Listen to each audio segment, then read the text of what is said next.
ഞാനിവിടെ നിൽക്കുമ്പോൾ പരിശുദ്ധാത്മാവ് എന്നോട് പറയുന്ന അതിപ്രധാനപ്പെട്ട ഒരു കാര്യം, വാഗ്ദത്തങ്ങൾ നിവർത്തിക്കാനുള്ള വാതിലുകൾ തുറക്കപ്പെടുകയാണ്.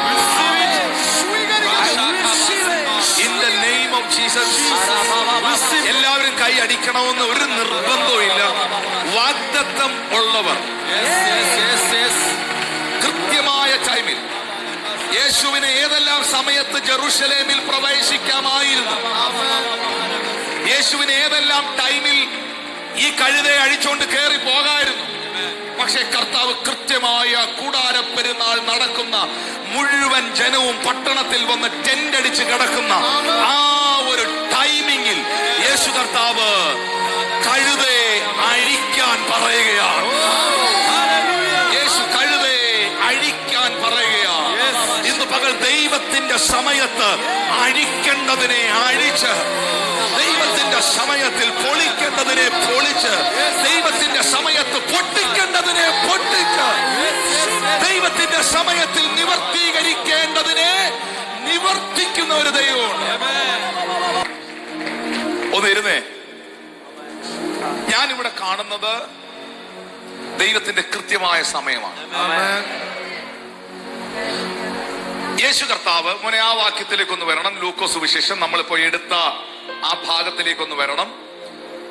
അതിന്റെ 30-ാമത്തെ വാക്യത്തിൽ, 19-ന്റെ 30-ാമത്തെ വാക്യത്തിൽ യേശു കർത്താവ് പറയുകയാണ്, നിങ്ങൾക്കെതിരെയുള്ള ഗ്രാമത്തിൽ ചെല്ലുവീൻ. അതിൽ കടക്കുമ്പോൾ ആരും ഒരിക്കലും കയറിയിട്ടില്ലാത്ത ഒരു കഴുതക്കുട്ടിയെ കിട്ടി. നിങ്ങൾക്കെതിരെയുള്ള ഗ്രാമത്തിൽ നിങ്ങൾ ചെല്ലണം. ശിഷ്യന്മാരോട് പറയുകയാണ്, ഈ ദൈവിക സമയമാകുമ്പോൾ വാഗ്ദത്തങ്ങൾ നടക്കാനുള്ള, നിങ്ങൾ ആ സക്കറിയ 9:9 മറന്നുപോലും കേട്ടോ. അതാണ് ഓശന്ന ദിവസത്തിന്റെ അടിസ്ഥാന കല്ല്. സക്കറിയ 9:9 യെരൂശലേം പുത്രിയെ, നിന്റെ രാജാവ് വാഹനമേറി പെൺകഴുതയുടെ പുറത്ത് അവൻ ജെറുസലേമിലേക്ക് വരും.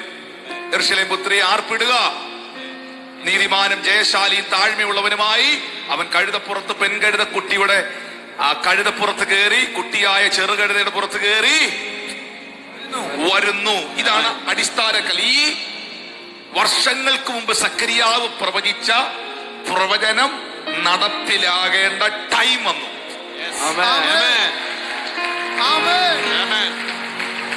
ഈ ചില ദൂതുകൾ ദൈവം നിങ്ങളോട് അറിയിച്ചത് നിങ്ങളുടെ മക്കളെ കുറിച്ച്, കുടുംബത്തെ കുറിച്ച്, സഭയെ കുറിച്ച്, ശുശ്രൂഷയെ കുറിച്ച്, നിങ്ങളെ കുറിച്ച്, നിങ്ങളുടെ ദേശത്തെ കുറിച്ച് ദൈവം പറഞ്ഞ ചില വാഗ്ദത്തങ്ങൾ നടക്കാൻ ഉള്ള ടൈം ആകുമ്പോൾ ദൈവത്തിൽ നിന്ന് ചില ആഹ്വാനങ്ങൾ നിങ്ങൾക്കുണ്ടാകും.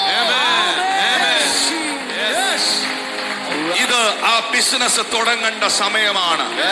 ഇത് ആ വീട് കെട്ടേണ്ട സമയമാണ്. ഇത് നീ സുവിശേഷത്തിന് വേണ്ടി ഇറങ്ങേണ്ട സമയമാണ്. ഇത് നീ പ്രാർത്ഥിക്കേണ്ട സമയമാണ്. ഇത് നീ ഉപവസിക്കേണ്ട സമയമാണ്. ഇത് നീ വിശ്വസിക്കേണ്ട സമയമാണ്. ഇത് നീ ദൈവത്തിന് വേണ്ടി തിരിയേണ്ട സമയമാണ്. ആ ടൈം വരുമ്പോൾ അത് ഫീൽ ചെയ്യും. ഞാൻ വെറുതെ പറയല്ല, അത് ഫീൽ ചെയ്യും. നമുക്ക് അത് കൃത്യമായിട്ട് നമുക്ക് ഫീൽ ചെയ്യും.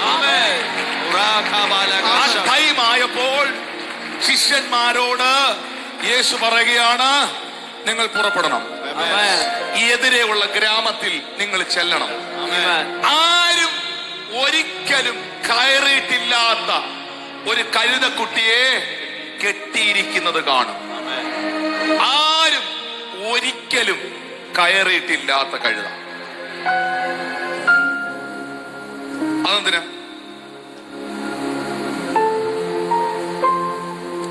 4-5 പേരെ, കുറച്ചു പേരെ ട്രിപ്പ് അടിച്ച കഴുതയാണെങ്കിൽ അത് കുറച്ചുകൂടെ എക്സ്പീരിയൻസ്ഡ് ആയിരിക്കത്തില്ലേ? ആരും മിണ്ടുന്നില്ലല്ലോ.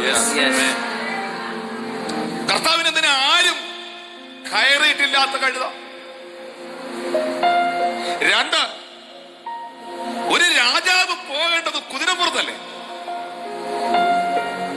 വലിയ യുദ്ധം ജയിച്ച ദാവീദും വലിയ യുദ്ധം ജയിച്ച സകല ആളുകളും യെരൂശലേം പട്ടണത്തിൽ അവരുടെയൊക്കെ മാസ് എൻട്രി ആയിരുന്നു.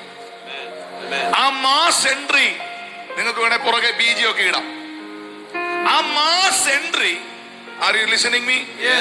ആ മാസ് എൻട്രി കുതിരപ്പുറത്തായിരുന്നു. പിന്നെന്തിനാണ് കർത്താവ് ഇവിടെ ഈ കഴുതയെ തെരഞ്ഞെടുക്കുന്നത്? ഇനി ഒരു കാര്യം മനസ്സിലാക്കണം. നിന്റെ മേളിൽ കിടക്കുന്ന തൂതിനകത്ത് കഴുതയാണെങ്കിൽ കഴുത കുതിരയാകത്തില്ല, കുതിര കഴുതയാകത്തില്ല.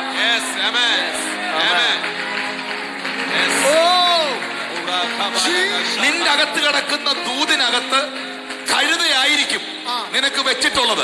പക്ഷെ ആ കഴുതയ്ക്ക് കുതിരയേക്കാൾ ബഹുമതി ലഭിക്കും. ആ കഴുതയുടെ മുമ്പിൽ കുതിരയൊന്നും അല്ല. ഞാൻ ഈ പറയുന്നത് എത്ര പേർക്ക് മനസ്സിലാകുന്നുള്ളത് എനിക്കറിയത്തില്ല. ഇന്ന് പകൽ ഇവിടെ നടക്കേണ്ടത് എക്സ്റ്റേണൽ തിങ് അല്ല, വാഗ്ദത്തങ്ങൾ, prophetic fulfillments, prophetic fulfillments, prophetic fulfillments, prophetic fulfillments. വാഗ്ദത്തങ്ങൾ നിറവേറട്ടെ.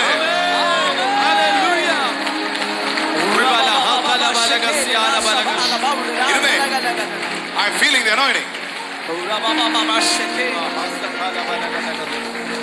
കഴുതയെ വിഴുപ്പ് ചുമക്കാനാണ് ഉപയോഗിക്കുന്നത്.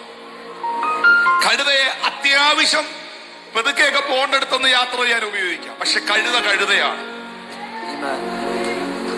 ഒരു മാസ് എൻട്രിക്ക് ജയശാലിയായ രാജാവിനൊക്കെ കയറി വരാൻ. നിന്റെ ജയശാലിയായ രാജാവ് കഴുതപ്പുറത്ത് വരുന്നല്ലോ. ജയശാലിയായ രാജാവായിരുന്നു ദാവീദ്. ജയശാലിയായ ദാവീദായിരുന്നു ഇസ്രായേലിൽ രാജാവായിരുന്ന ദാവീദ്. ദാവീദ് ഒരിക്കലും കഴുതപ്പുറത്തല്ല എൻട്രി ചെയ്തത്. രാജാക്കന്മാർ കുതിരപ്പുറത്താണ് എൻട്രി ചെയ്യുന്നത്, പ്രവേശിക്കുന്നത്. പക്ഷെ കഴുതയെ തെരഞ്ഞെടുത്തു. കാരണം ദൂതിനകത്ത്, വാഗ്ദത്തത്തിനകത്ത് കിടക്കുന്നത് കഴുതയാണ്. ഇനി ശ്രദ്ധിക്കേണ്ട ഒരു കാര്യം, ആ കഴുതയ്ക്ക് ലഭിച്ചതുപോലത്തെ ബഹുമാനം, ഓണർ, എന്റെ ഭാഷ പറഞ്ഞ അവിടെ നിൽക്കുന്ന ഒരു കുതിരയ്ക്കും കിട്ടിയിട്ടില്ല.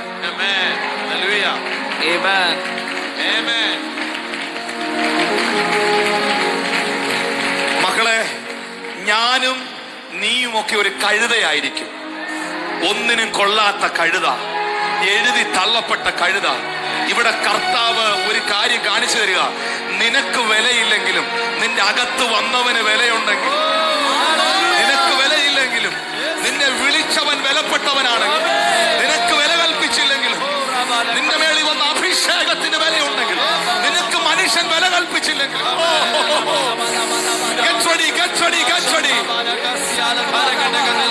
കർത്താവ് എന്നോട് ഇന്ന് പറയാണ്, ചിലതിനെ എമർജൻസിയായി അനോയിന്റ് ചെയ്യാൻ പോവുകയാണ്. ദൈവിക പദ്ധതിക്ക് വേണ്ടി ചില എമർജൻസി അനോയിന്റിങ് ഇതിനകത്തുണ്ടാകുക.